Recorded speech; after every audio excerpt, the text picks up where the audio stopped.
What is up, everybody? Welcome into episode 66 of the Brahma Bullpen. And check it out. I got a stowaway out here in the man cave in Cow Pasture Studios. Producer. What, Just here to enjoy the free booze, man. what do did you get kicked out of your house or something?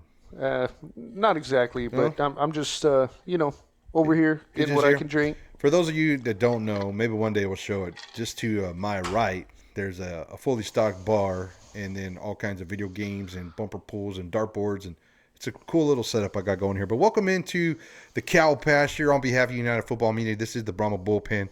We got a crazy episode for you today. Some might say somewhat controversial episode, and I'm going to show you what the controversy came from. And then we're going to do a little roster talk. There's been a lot of transactions since our last episode. We're going to talk about tech, how techy is the UFL, and why is it so much techier than everybody else. Very techy stuff coming to you. We're going to talk about the Quentin Dormady story, which is getting even more in depth and growing legs. And at the end, we're going to talk a little bit of lawsuit and a little bit of strike talk. And stick with me for at least the next minute, because I'm going to give you the bullpen's opinion on strike talk. And we're not going to listen or care about what other people say about me on social media and all that kind of stuff. And so stick with me for a little bit to hear what I got to say about strike talk. Are you good with that, producer? Sounds good. I'm Packed not, episode. I'm not really used to having someone else sitting in here with me while I'm doing this. So if that's a little weird to you guys, I do apologize. But hey, man, that's where we're at. Producer just wanted to drink tonight, I guess. So, but Pretty much. first things first. If you ever listen to one thing I say on this episode, understand this is truly how I feel. Okay? I think everybody should get whatever they are entitled to or deserve in any means of employment that they have. I don't make one set of rules across the board for everybody. That's ridiculous. Every situation is unique. Every situation is different, and people are different, and the things they want out of employment are different. And so you have to adjust your employment to those people. Okay? You go with me so far? I agree. All right. So if somebody puts out a tweet that a group of working people wanted X, okay? And then someone follows up with that tweet, says, hey, just so you know, there's another group of working people and they get Y. Or they say, hey, they're asking for X. There's another group of people that also have asked for X. That's not an opinion on whether or not I like X or Y, okay? I'm just stating factual information. Be clear. There's stuff going on between the players and league, and I want both sides and all sides to win. I want the league to win. I want the players to win. I want the fans to win. I want media content creators to win. I want everybody to win. I don't want nobody to be lacking on anything. And content creators are like the last people I care about. I'm talking players, league, fans, then the rest of us, you crazy Twitter folks that like to talk trash about the bullpen. You're the last. We're the last people that we should be worried about, okay? So I'm just going to just throw that out there. So someone puts out a tweet that the players want something, and this is what they want, right? I tweeted back and said this, right here. I basically just said, hey, man, other places in the real world, non-pro athlete world, there's certain types of employees that don't get a certain thing, okay? And here they're talking about healthcare. I want the players to get healthcare. I once had a job without healthcare. I left that job because of healthcare. I think everyone should have healthcare that goes to work. I don't even talk politics, but I wanted a healthcare option for people that work for employers that did not provide it, right? That's what I want. But me simply pointing out that other professions have dealt with this problem for years is not uncommon. And in case you're wondering, currently, right now, most recent data I could find from the 2024 census data, 8% of workers in this country don't have health care. That's 26 million people. That's 26 million people that are just as important as the other 80 million people who ever live in America, okay? None of us are more important or less important than the other, okay? A pro athlete is important to the team, but so is the guy that works for the stadium that gives a team a field to play on. So are the coaches. So are the admin that work for the league. So are the public works people that keep the road repaired to get to the stadium. None of us function without the other person, okay? And one rule for one group of people is not the same rule for another group of people. That's the most opinionated thing that I'm ever going to get. And I think everybody should be able to get what they want. But simply pointing out that things are different for different folks is not some kind of end-all, be-all opinion on what I think people should get. And I'm going to leave it at that. I ain't going to talk about it no more. I want everybody to get everything they get. I want the league to make millions. I want the players to make millions. I want the fans to have fun. And in 50 years, I still want to be sitting in here in this stupid bar of mine saying stupid things and talking about UFL football. That's all I want. However we get there. Producer, you good with that? Yeah, I totally agree. We want the best for, everybody involved. We want the league to do well. We want the players to do well. All around, you wish the best for everybody. Of course, they're trying to work that out, but I can personally attest in regards to you that you've always worked hard as far as employees go, making sure that they're given the best compensation possible. So I know you're sincere in that. I appreciate that. I'm going to tell you something, folks.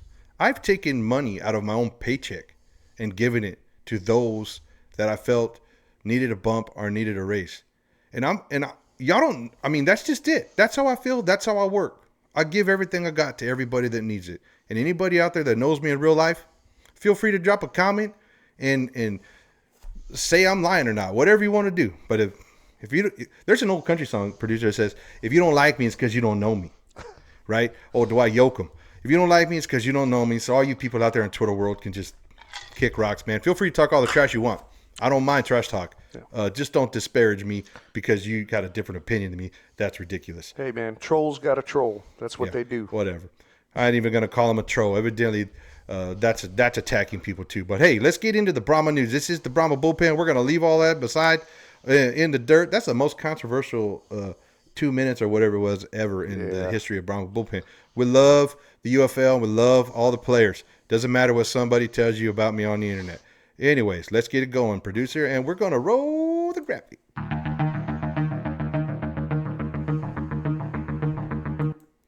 Brahma news, folks. Brahma news. We like to throw a little sound in there so it's not so dull or whatever. But this episode's definitely not starting out dull.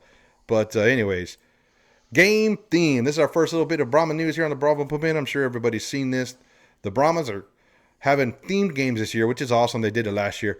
The Viva Fiesta Brahmas is the theme for opening game. I'm going to tell you, last year they had mariachis, dancers. They had some local celebrities there performing and stuff. They did an awesome job embracing the culture of San Antonio. I freaking loved it. So I'm really looking forward to the Viva Fiesta theme here. They also have a Let's Rodeo theme coming on. For those of you who don't know, the San Antonio Stock Show and Rodeo is one of the biggest in the country. It's been nominated and named the #1 indoor rodeo for 10 years, and it's been running for decades and decades. It's an awesome rodeo. Love it. Me and my wife went down there. Had a great time.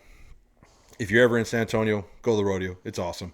Then we got hats off to Heroes Yellow Tea Out. They did that last year where it was Military Appreciation Day. They're doing the same thing this year, and everybody got free shirts, man. It was awesome. I still have my shirt. I wear it all the time. A nice yellow shirt. And then we got Celebrate Youth Sports. What they did last year for Celebrate Youth Sports is they had a bunch of like little leagues and Pee Wee football leagues come in, and they kind of had the field divided up in quarters, and the teams played each other. So you had in different age groups. So you had some little kids, you had some teenagers. It was almost as entertaining as watching the game, man. Some of those little kids throwing some bombs out there and getting TDs. It was awesome. So those are the themes. Producer, what do you think about the themes? And give me a theme that maybe is not listed here you might like to see.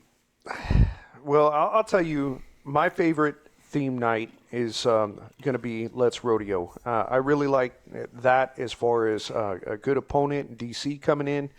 So we want to see ourselves beat DC. But as far as rodeo, San Antonio is a huge rodeo town. We have the San Antonio Stock Show Rodeo, which is nationally a real well-regarded rodeo.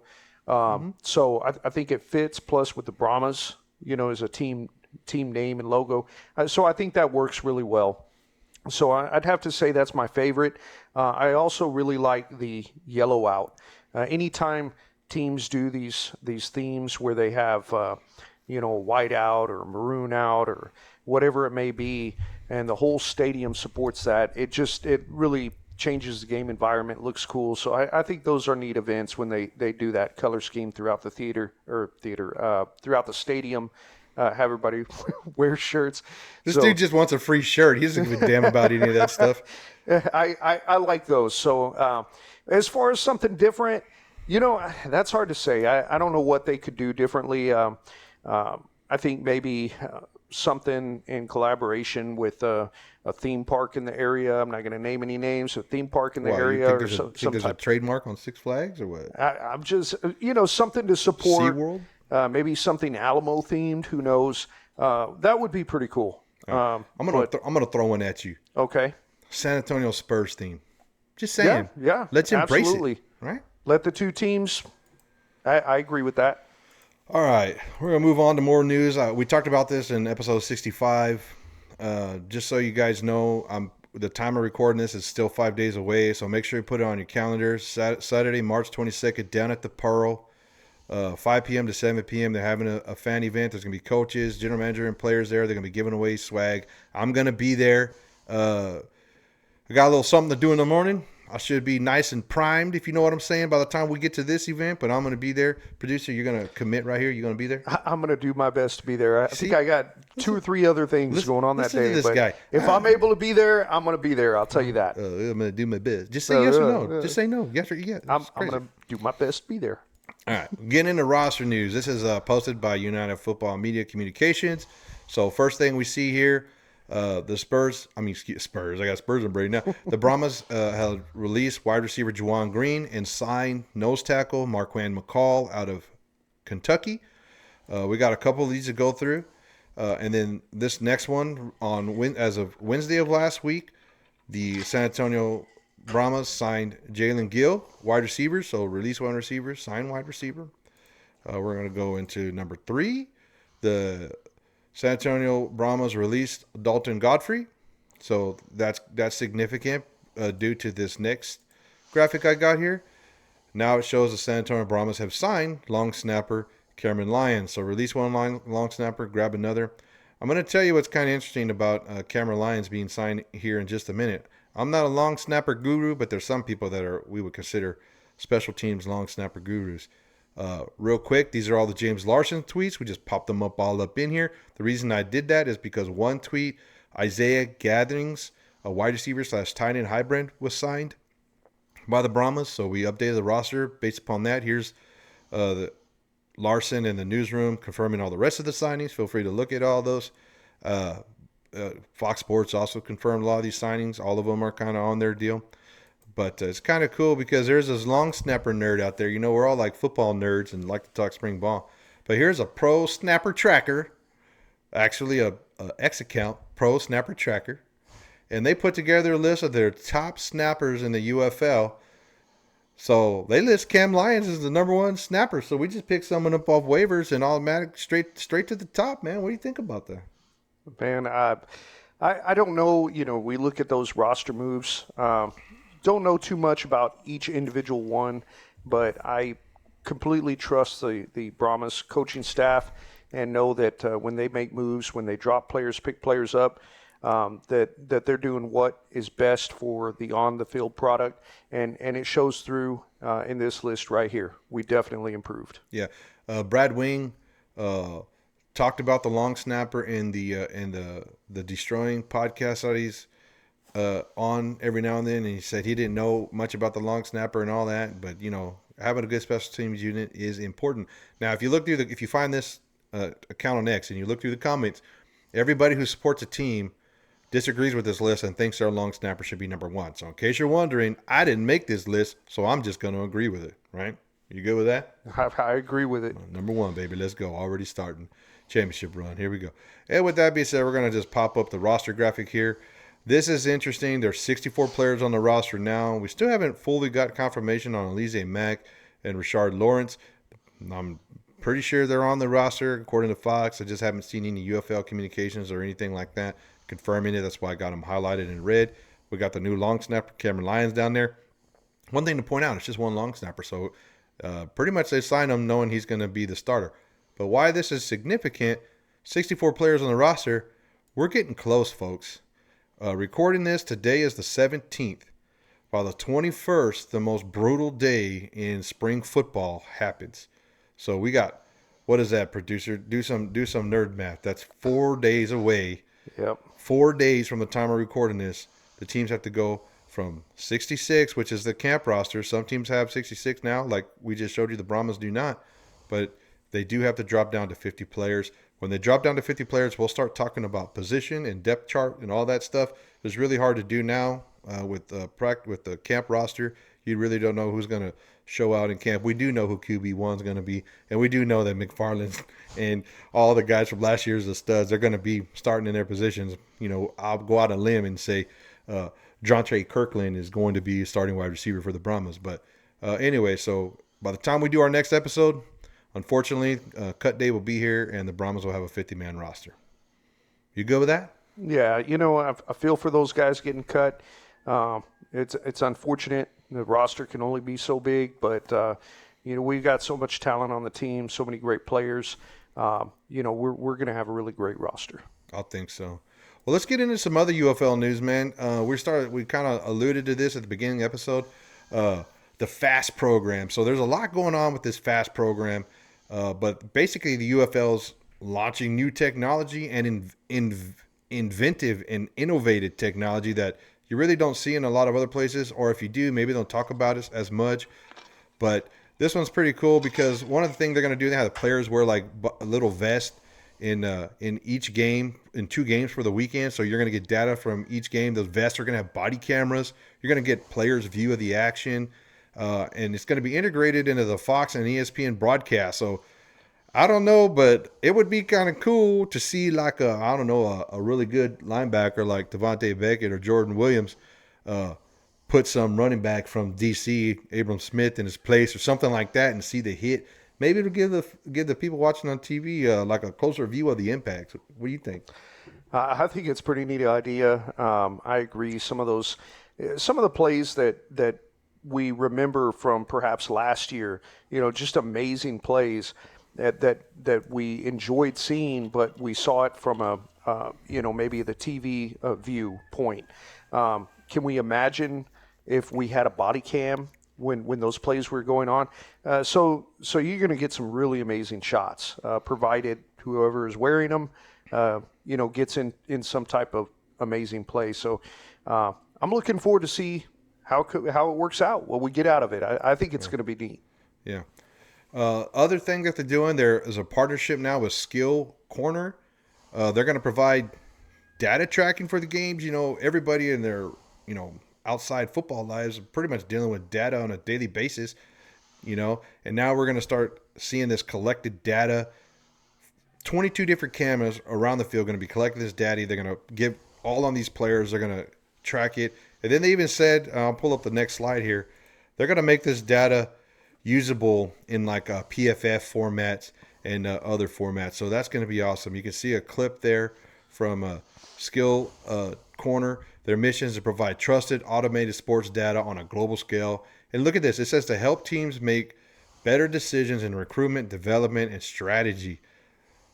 It's going to be crazy when we get into analytics, and instead of just looking at a player's 4.2 time, they might be able to look at how fast he reacts and gets to the edge. Like, we'll just use linebacker as an example.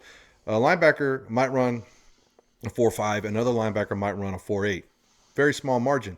But the 4.8 linebacker has quicker awareness and can get to the sideline faster because he reads the play faster. So there's a mental aspect to the game, not just a physical aspect. So it's something for these coaches to really be able to dig into these analytics and help make a decision as to who you want on the team, who you don't want on the team. And then these players are looking to play for other teams, continue their pro career, having some key data like that to say, hey, man, look at my reaction time. Look at my tackles. Look how fast I'm going sideline to sideline. It's pretty wild to see this type of data. What do you think? Yeah. When you introduce a new form of analytics into a sport, you know, we're yet to see what kind of impact that can have on the UFL or in football on a greater scale. But introduction of analytics can have a drastic impact. You know, you think about how it's impacted sports in the past. One of my favorite examples of that is the movie Moneyball. Was produced on on introducing analytics. Good movie, but it made a drastic impact on baseball. So I kind of think about that in relation to this. What kind of impact will this have? I think it's going to be positive, but it'll be interesting to see what kind of results we get out of it. And if you guys think that's the last of the data, there's more. So Skill Corner doing the computer vision and the tracking of the players on the field and getting those analytics. Mindfly is doing the immersive point of view POV camera. And then we got the in-sensor ball tracking that the NFL has finally decided they were going to start trying to use too. So same thing. You got tons of technology on the field. I will say it's the other thing is technology sometimes fails, right? So you do have to have the backup, right? So there, it's something to think about. But I love the integration of technology. I love this player data analytics stuff, and it's going to be awesome just looking at that down the line. So you got anything else to add on analytics? Well, I just think, the UFL and the XFL, with some of the things they introduced into the game back when it was the XFL, that's been adopted into the NFL. And so once again, we'll see how this stuff works out, what the results are from it.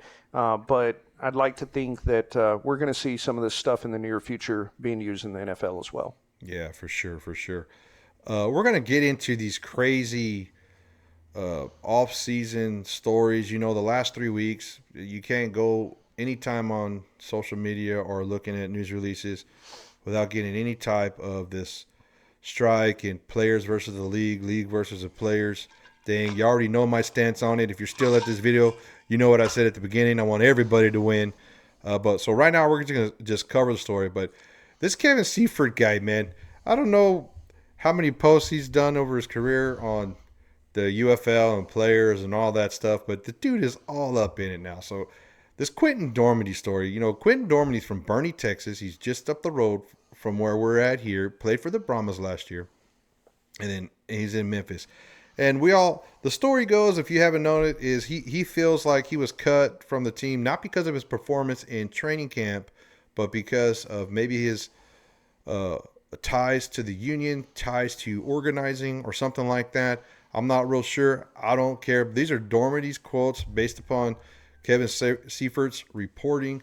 So, literally says former Memphis quarterback Quentin Dormady told ESPN this week that when he reported training camp, he took on a leadership role, helped the players organize, was included in discussions of the possible boycott. We all know nobody's boycotting. Everybody's been at every practice and everybody's doing their work.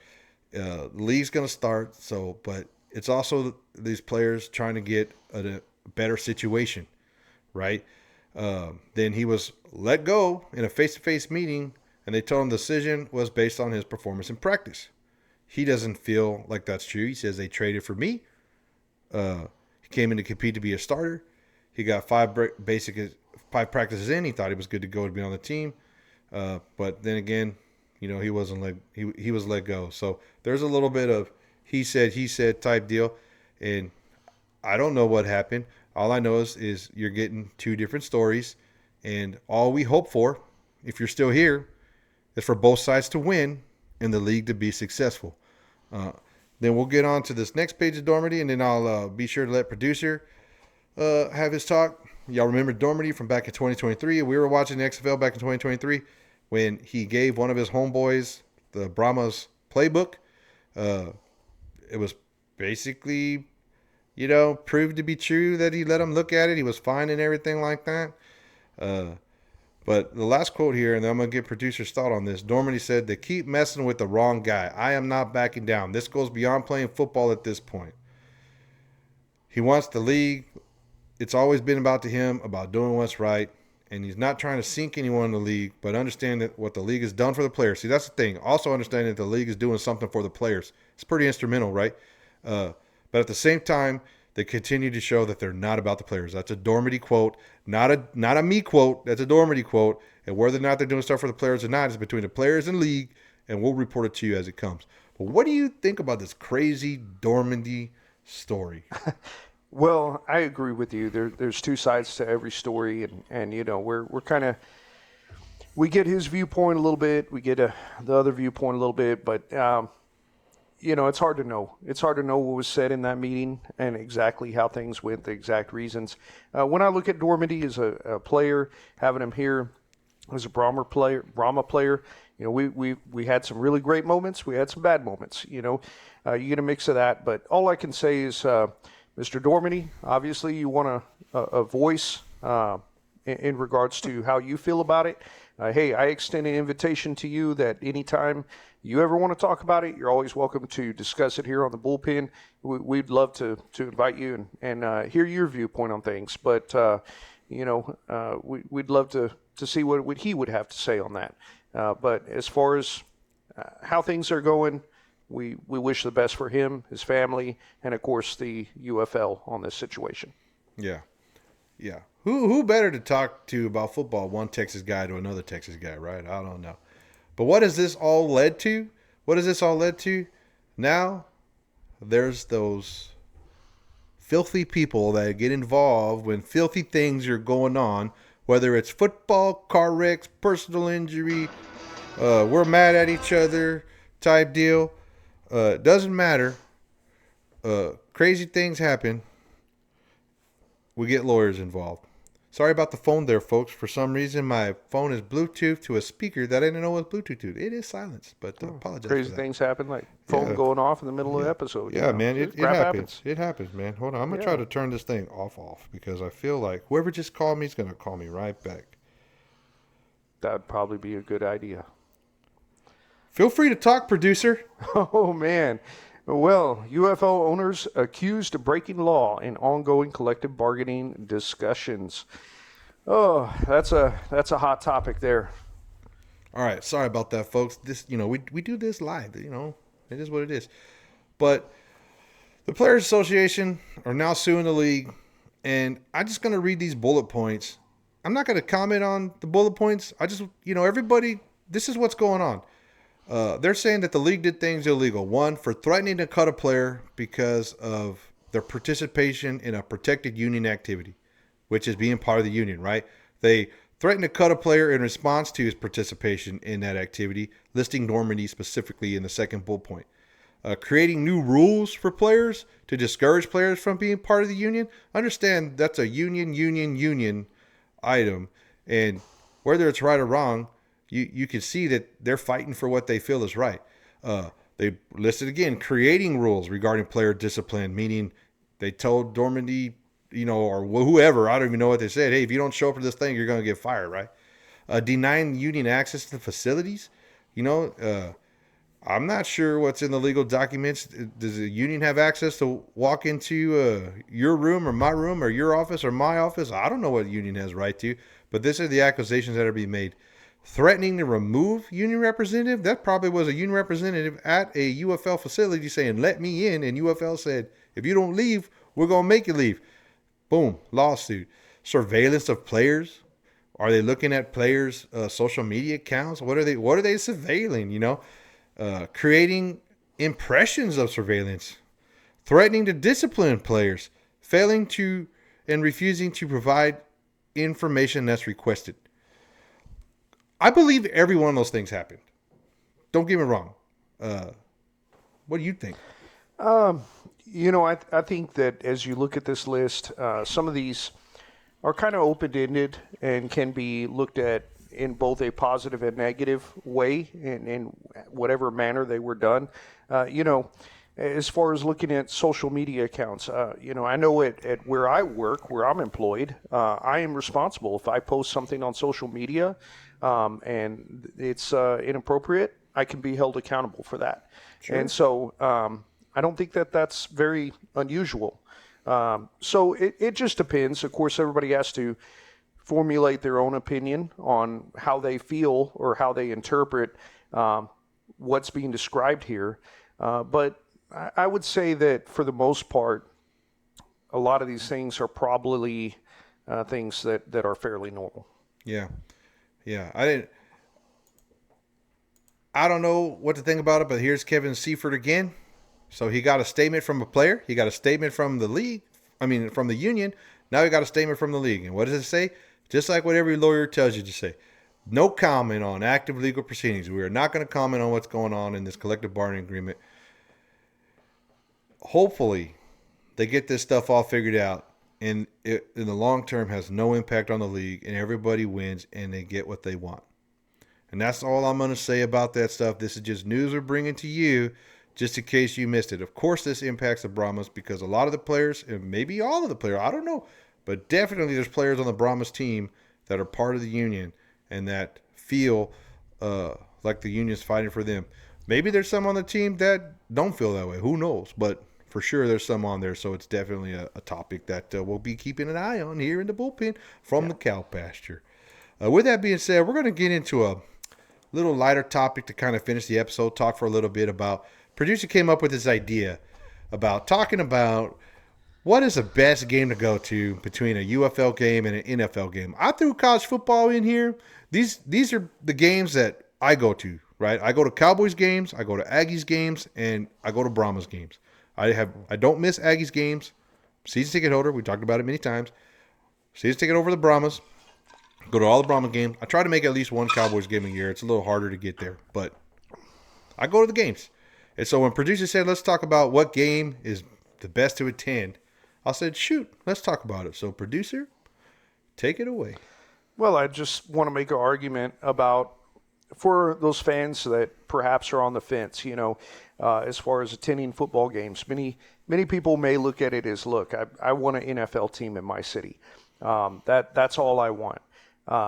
But I'm looking at it from the standpoint, okay, so San Antonio, we've always wanted an NFL team. Will we ever get one? Right now, doesn't look like we probably ever will. Stadium's getting old, bro. And in the near future. So the Brahmas are what we got. And I'd like to give people a reason to not look at that as a negative, but to understand why the Brahmas are worth going to. And for other cities, Birmingham, St. Louis, there's a number of other cities I'm sure that would love to have an NFL franchise. I want them to look at some reasons why they should attend UFL games. Okay. Well, get to it. Why is a UFL game, why is a Brahmas game better than a Cowboys game? Well, no doubt, if you're looking at NFL versus UFL or even college, NFL is no doubt the most talented. That's the best of the best. However, I will argue from a pricing standpoint that the NFL is much pricier, and the product that you get on the field for the price, which is maybe about a tenth. You may spend 10% to go to a UFL game is what you would spend to go to an NFL game. That the on-the-field product, it's a good value. You're not getting 10 times the quality at an NFL game versus a UFL game. I'm going to ask you a question. How many tickets to an NFL game have you purchased in your life? Okay. I've attended NFL games. That's not what I asked. But I have not purchased NFL tickets because they're pricey. So the answer is zero? I have purchased 0 NFL tickets. But I've been to multiple NFL games in multiple cities. Who paid for the tickets? Well, you know the answer to that. Well, tell everybody in YouTube world who paid for the tickets. The same guy that paid for the whiskey I'm drinking. Thank you very much. The other thing is, now, I know that we're talking all 3 different sports. Crazy thing, some people might not know about the Cowboys. Like, if you wanted to buy a season ticket to a Dallas Cowboy game, the first thing you have to do is buy like a licensing agreement. So you have to pay. Yeah, PSL. Yeah, you have to pay license to get a license to the Cowboys before they'll even talk to you about selling you season tickets. And those things are not cheap. I know a guy that paid $15,000 for just the agreement. Then he has to pay for all the tickets and everything later. The other thing, Texas A&M. Now, I'm not going to give producer a hard time about Texas A&M. He does buy season tickets, Texas A&M. So I'm not giving him a hard time about that. In case you guys are wondering, I bought the NFL tickets for him. Okay? So I'm just throwing it out there. I'm a nice guy, despite what people will tell you on social media. But A&M, the donations are not crazy expensive, but the better seats you get, you have to donate to the 12th Man Foundation. That's the long-term sports booster club for Texas A&M, the 12th Man Foundation. It established by former players. It's basically ran everyone that's part of the board are graduates from A&M, and they're doing everything they can do to raise money for A&M sports. It's probably also going to be the NIL arm for the organization when this college football collective bargaining agreement stuff's all figured out. It's probably all going to run through the 12-man foundation. The donations are not bad, but as you get closer down, the donations go up, right? So I think my tickets, I'm donating like, I don't even know. I think it's like $500 a year, and then I got to pay the other $500-600 or whatever it is for the seats. So it's like $1,000, $1,200 a seat, and then multiply that by your seats and all that. And I say all that because with the Brahmas, we got 4 home games. There's $20 tickets a game. You can get season tickets for $80. You're not having to donate to nothing. You're not having to buy no license, and you can get in there and see some real quality football. I won't go out on the limb and say that they're a better value, because value is based upon the person purchasing. So people really love the Cowboys. They feel like they're getting money for their tickets. We love going to A&M games. It's an awesome event. I feel like every penny I pay is totally worth it. Yeah. But I also feel like the Brahmas games are as equally as entertaining. I love watching those games as much as anything else. Yeah. They're awesome to go to in person. It'd be good if we had more people in there to make the atmosphere a little bit better, and we're working on that. I know we are, San Antonio. I don't want to be in here just beating you up all the time about attendance. I know you're going to do better. But if I had to pick between the three, okay, I might shock some people right now. I might shock some people. I've told this to my wife privately, but nobody else. If I ever got into a situation where I could only afford season tickets to either A&M or go to a couple Cowboys games or buy season tickets to the Brahmas, I'm at the point right now where Brahmas are the team that I'm spending my little bit of supplemental income to go to. I would rather watch A&M on TV and go to Brahmas games in person. And one, I love the Brahmas. I love Texas A&M, but I also know the second I give up my seats at A&M, someone else is buying them because they're like a waiting list to get in there. Yeah. And there's 100,000+ in like every game, and they won't even notice if I'm there or not. I feel like right now, the tickets I buy for myself and for others, I feel like maybe I'm making a difference. Maybe I'm helping support this fledgling team that I love to follow so much, despite what some people would tell you on the internet. So if I had to pick, believe it or not, I would pick UFL season tickets over Texas A&M season tickets. And I would never buy Cowboy season tickets because, man, they're expensive and they lose all the time. I would just be so mad. Yeah. That's a whole different topic there. But this is my point in all this.